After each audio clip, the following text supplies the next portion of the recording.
I'm Taylor Reid Adams, and I'll be reading from my novel in progress, The Big Murk. Jerry meandered behind darkened apartments and shops for several blocks, sticking to shadows, poking and prodding through rank-smelling dumpsters and damp trash bins, climbing up the piles nimble as a billy goat.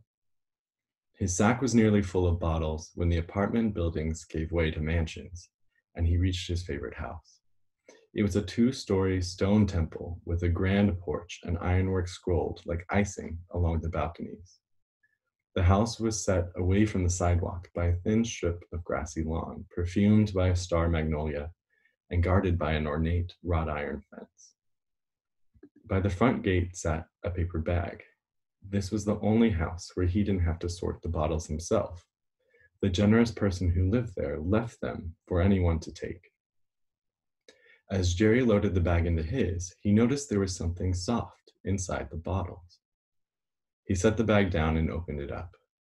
A parcel of white butcher paper lay inside.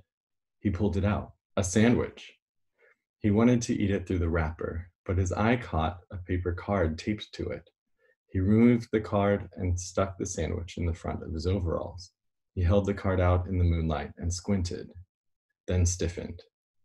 It read, "When you hide, you survive. Remember these instructions is stopped by the police or anyone suspicious of you. 1. Never run. If you do, you are already guilty. Stay calm, do not make quick movements. 2. Avoid eye contact and be polite if stopped or questioned.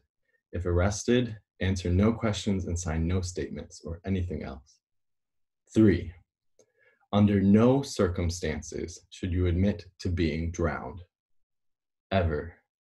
You cannot be proven drowned and you are not required to admit it. If you do, you forfeit your rights and you will be taken to the morgue. 4. Do not believe the police if they tell you otherwise. If charged, plead not guilty no matter what they say. 5.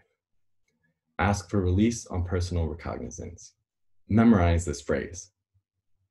6. Anyone could be police. Anyone can betray you to authorities. He slowly put the card in his overalls and looked up at the house.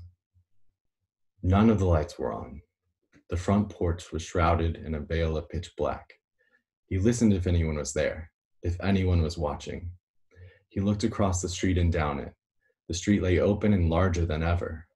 The asphalt was wet with dew, dark as coal, slicked by the reflection of the moon. For a moment he swore it flickered and revealed itself a trap, the darkness giving way to a glassy pool, the mouth of the river Styx. Jerry grabbed the sandwich instinctively to throw it out. These things were left for him. They knew. But he loosened his grip on it and kept it there. Jerry hurried away, walking as quickly as he could without running.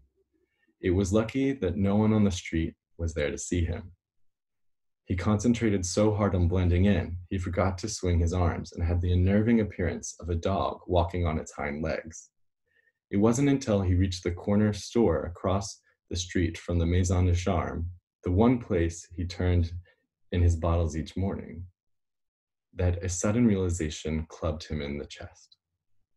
He had left his bag of bottles on the sidewalk where he found the note. Jerry stopped.